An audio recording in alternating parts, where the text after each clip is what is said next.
author of the book of Genesis is letting their student know the consequence. The author of the book of Genesis, chapters 1, 2, 3, and 4, they are letting their student reader know the consequence for admitting into their devotional lifestyle the knowledge of good and evil above the knowledge of life. If you want to maintain a devotional lifestyle where the knowledge of good and evil is yours so that you can be as gods, and we have discussed this in videos prior, so we know what we're talking about. This isn't anything random now. We can speak freely. The consequence of such is the reception of imaginary figures joined to a Baal. If one would not like to maintain the lifestyle of life, for their devotional lifestyle to carry over into their personal lifestyle, author of the book of Genesis lets us know that the consequence for such, because if you don't want that route, you're going to choose the route of good and evil to be gods. Choosing that other route, there is a consequence. And the consequence is that your experience will be joined to imaginary figures joined by a Baal. What does this mean? What does this mean? There's one word for what this means. When you're seeing imaginary figures joined by a Baal, protecting the way of the wisdom of life. When you're seeing imaginary figures joined by a Baal, protecting the wisdom of life contained within the scriptures, there is one word to describe what this is. 2 Thessalonians 2, 11 and 12. 2 Thessalonians 2, 11 and 12. 2 Thessalonians 2, 11 and 12 reads, "And for this cause God shall send them strong" what? "And for this cause God shall send them strong delusion, that they should believe a lie." Why? Verse 12. "That they all might be damned who believed not in the truth, but took pleasure in unrighteousness." When we're seeing imaginary figures joined by a Baal, which is the translation of cherubims and a flaming sword that went in all directions, when we're seeing imaginary figures joined by a Baal, we are actually seeing that religious delusion is protecting the way to the knowledge of life, to the wisdom of life embedded within the mind of the scriptures. Religious delusion. And religious delusion brought to you and sponsored by imaginary images joined to a Baal. It doesn't really take a lot to imagine what that is. Every generation has imaginary images. You can get what that is. Every generation has a Baal. You can get what that is. Strip down what Baal is, that's what that is. Strip down what imaginary figures are, that's what that is. Whether they are creatures having the body of a male and the head of an animal, or whether they are all creatures having whatever they are, or whether that Baal is a Baal or an Adonis or a Dionysus or a Zeus or whatever it is, every single generation, the consequence for not maintaining, for not engaging, for not knowing the wisdom of the devotional lifestyle that the mind within the scriptures would have the conversation know, the consequence in every single generation is religious delusion brought to you and sponsored by imaginary images joined to a Baal. Delusion is the gift that is protecting the way of life. Is that crazy? Delusion, religious delusion, is philosophical delusion, theological delusion, is protecting the route to the philosophy of life embedded within the scriptures. This is the consequence. This is the consequence, whether individual or assembly, that will be suffered for not caring to engage or honor or maintain the philosophy of life that is embedded within the mind of the scriptures. Now, that may sound interesting, strange, but this has all been set up, and this has all been established, and this has all been written of. The book of Isaiah. Book of Isaiah 65, 3 and 4. Book of Isaiah 65, 3 and 4. Here is the illustration of what took place at the east of that garden, here written down in the book of Isaiah 65, 3 and 4. He that killeth an ox is as if he slew a man. He that sacrificeth a lamb as if he cut off a dog's neck. He that offereth an oblation as if he offered swine's blood.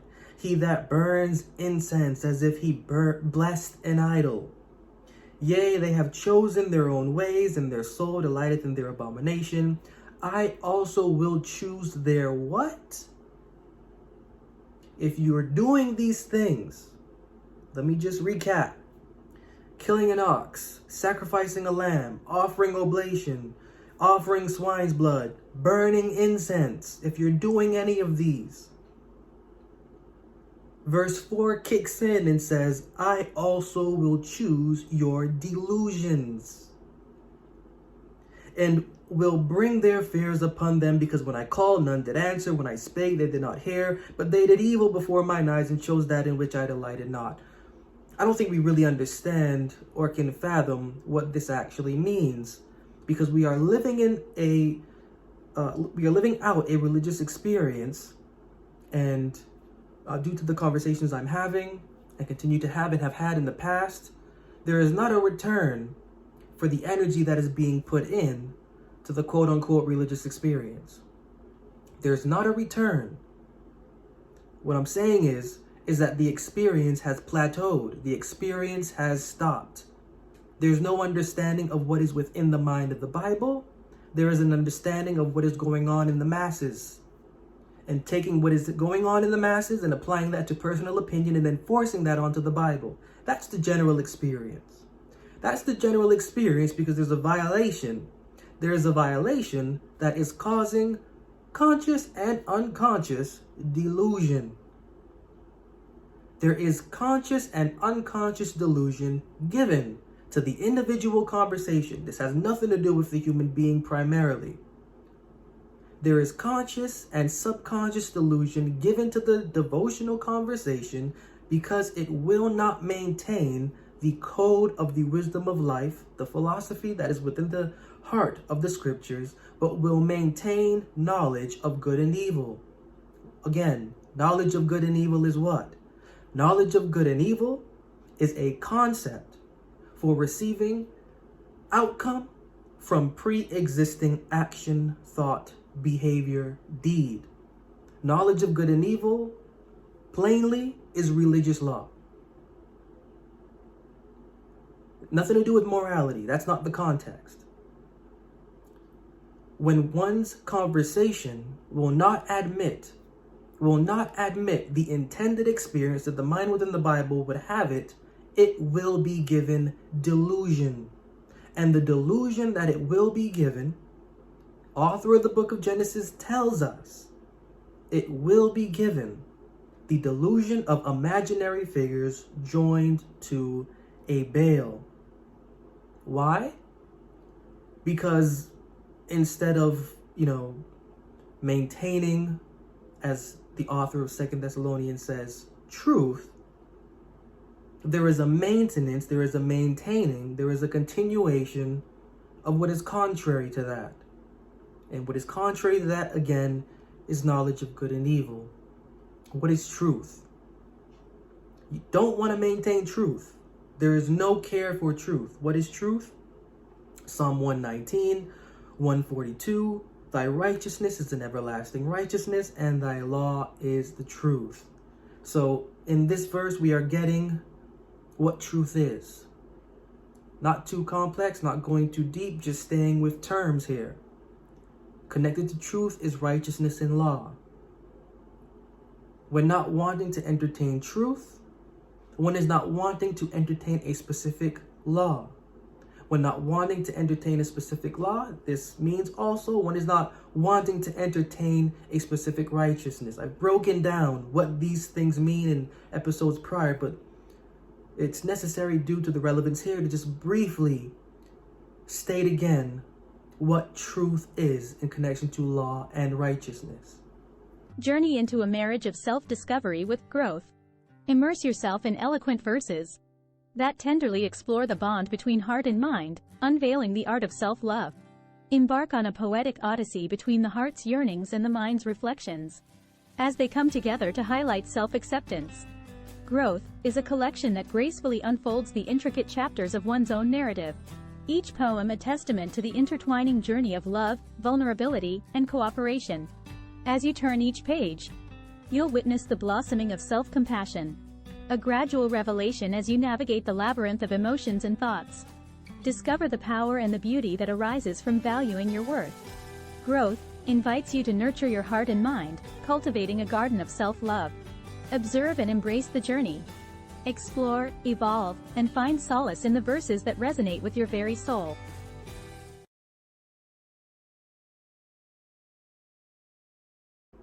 Righteousness equals law. Law equals truth. Truth equals righteousness.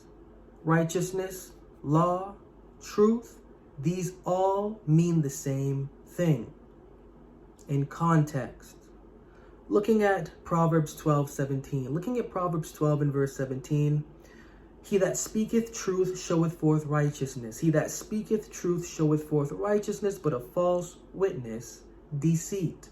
Looking at Psalm 138 and verse 2. Psalm 138 and verse 2 reads, I will worship toward thy holy temple and praise thy name for thy loving kindness and for thy truth.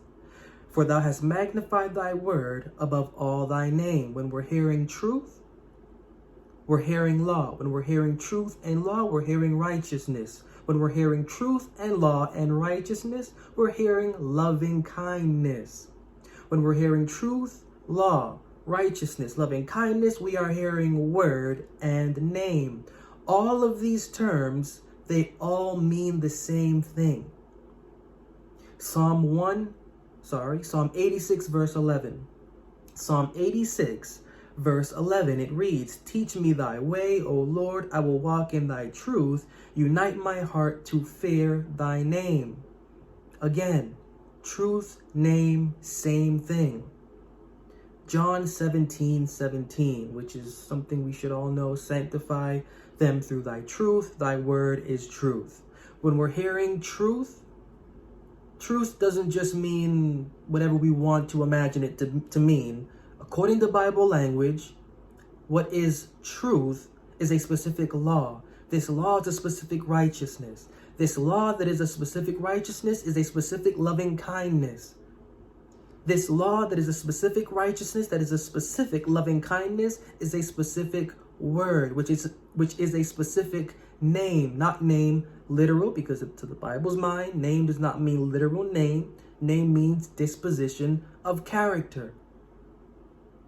What the truth is a specific disposition of character framed in a specific loving kindness. That law, that truth is a law of loving kindness. So whatever is contrary to this specific law of loving kindness, and I have episodes prior breaking down what this loving kindness is, what truth is, what righteousness is. To the Bible's mind, this is not how we would naturally interpret it. Bible has its own mind. To the Bible's mind, the loving kindness of the living God is the law of the living God's truth. What is the law of the living God's truth? Isaiah 51 verses 4 and 5. Isaiah 51, 4 and 5. Hearken unto me, my people, give ear unto me, O my nation.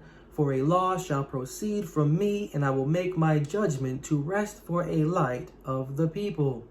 My righteousness is near, my salvation is gone forth, and mine arms shall judge the people. The isles shall wait upon me, and on mine arm shall they trust. The law here, the righteousness of the living God, that is a law of truth, is a specific light of judgment. A specific light of judgment. What is that light? Proverbs 6:23, just a brief example. Proverbs 6:23, the commandment is a lamp, and the law is light, and reproofs of instruction are the way of life. That light, which is that truth, is a law of instruction. A law of instruction. A code of reproof. A philosophy of instruction. Instead of maintaining such, and maintaining knowledge of good and evil to be quote-unquote gods, the consequence and the result of such is religious delusion. When this law of loving kindness, when this commandment of light is not honored personally, what will be given to the experience is imaginary figures joined by a Baal.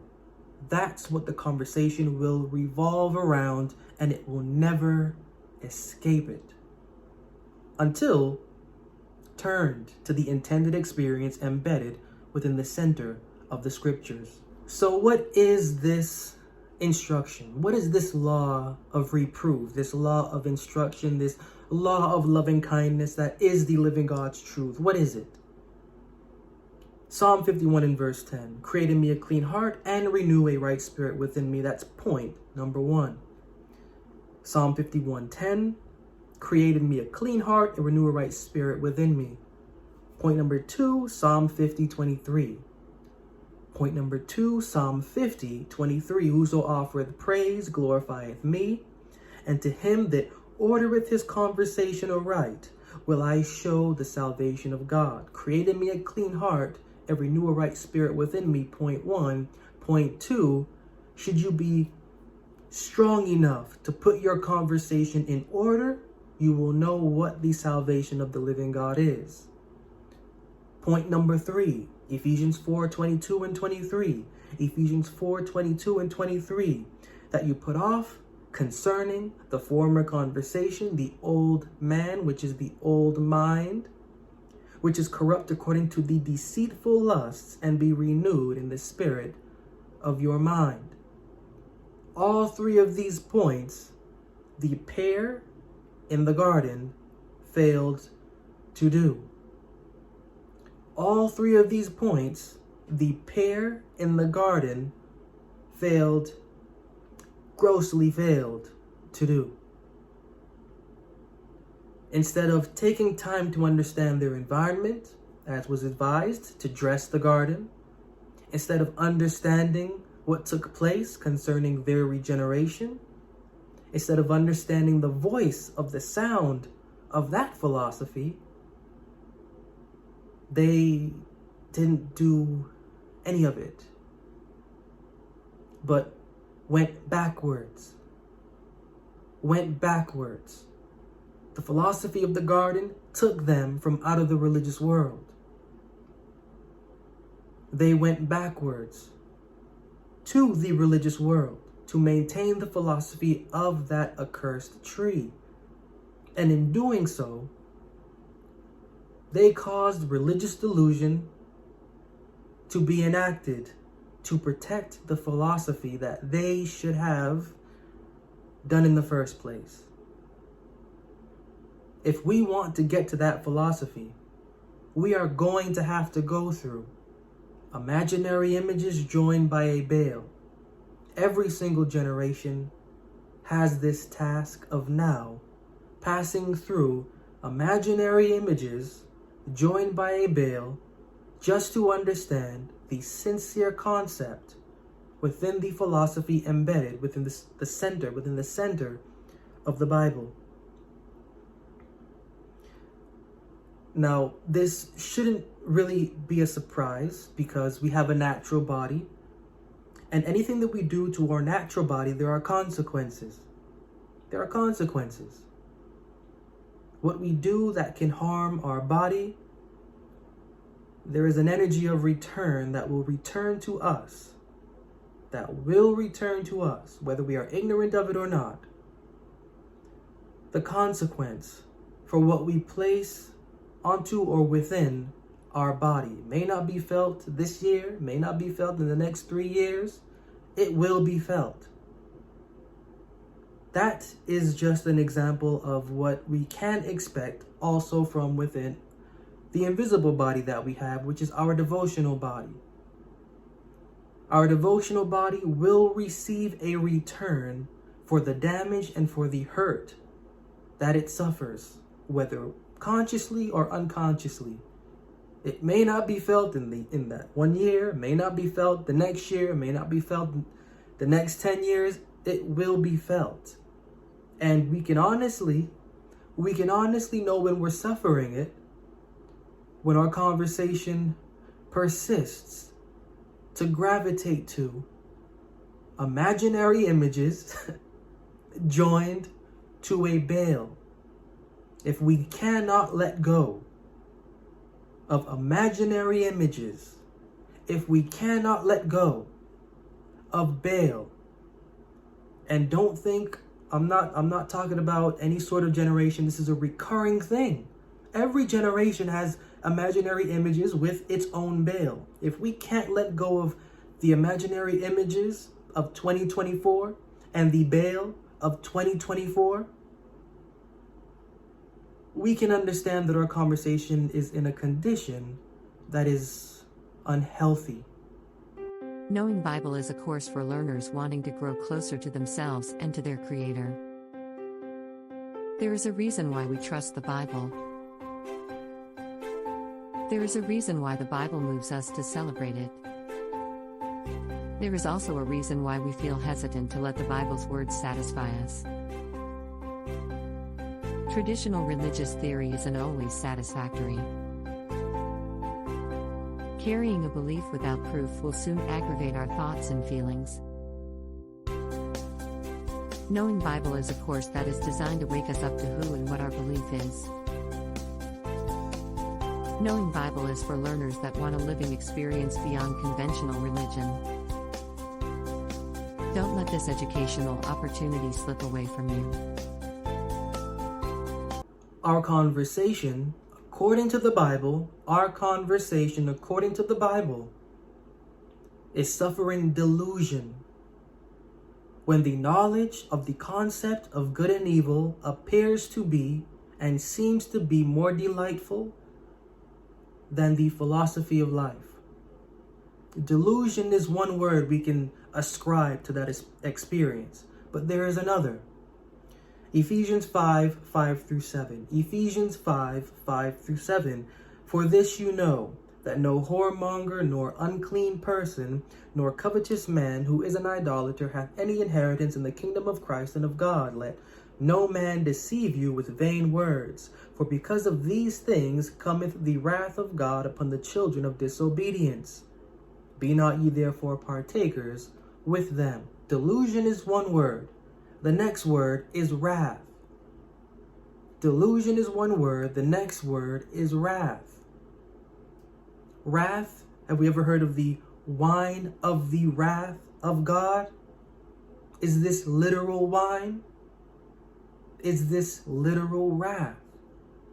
Wine is a figurative illustration for something. Wrath is a figurative illustration for something.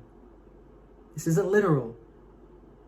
When suffering wrath, in this context, that wrath is that delusion. That delusion is caused by one not willing to admit, as did that pair in the garden, an experience with the philosophy embedded within the scriptures, and would rather have an experience, a very lazy experience, with the concept of good and evil. Look at Ecclesiastes chapter 3, 10, and 11, because this wrath, this delusion, it's already stated, like it's already here, like we can know what it is. Ecclesiastes 3:10 and 11. I've seen the travail which God hath given to the sons of men to be exercised in it. What is the travail that God has given? What is the travail that God has given to the sons of men? He hath made everything beautiful in his time. Also, he hath set the world in their heart, so that no man can find out the work that God maketh from the beginning to the end. This is a curse. This isn't anything lovely. This isn't anything that one wants. No one should want the world in their heart. No one should only want the confines of the world to be their portions of discovery. Yet this is the curse given specifically to the sons of men. And if we are followers of the sons of men, well then we know where we're going. But the Bible sections this out very clearly. Ecclesiastes 1:13 and 14. Ecclesiastes 1:13 and 14. This is the wrath. This is that wrath. That wrath is that delusion. That delusion is the delusion of having the time of the religious world trapped within the heart.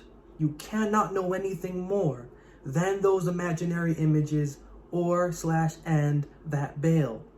Ecclesiastes 1:13 and 14. And I gave my heart to seek and search out by wisdom concerning all things that are done under heaven. This sore travail hath God given to the sons of men to be exercised therewith. I have seen all the works that are done under the sun, and behold, all is vanity and vexation of spirit. The author of Ecclesiastes is feeling a bit scorned because he has put away his belief to maintain the belief of the sons of men. And what has he discovered? He has discovered that they know nothing. The only thing they know is the vanity of what exists under the heaven, which is on earth, or which is within the religious world. That's all the sons of men know. All they know, all they will ever know, is imaginary figures joined to a Baal. That's all they will ever know. And understanding this made the stomach of this author turn. And this is something we ought to also understand, because at the core of the Bible's philosophy, every author of the Bible is letting us know the intended philosophy of it. But the author of the book of Genesis is taking it a step further and is giving illustration of what that within the center of the Bible is. And if we will not have it, we will have religious delusion as our gift. This is something that clearly the author of the book of Genesis, they're writing this because they do not want their audience to suffer it, despite them using colorful language to conceal the meaning of it. They are nevertheless writing this for their reader to understand, so that they do not suffer what is intended to be suffered by individuals that will not know the philosophy at the center of the Bible's words.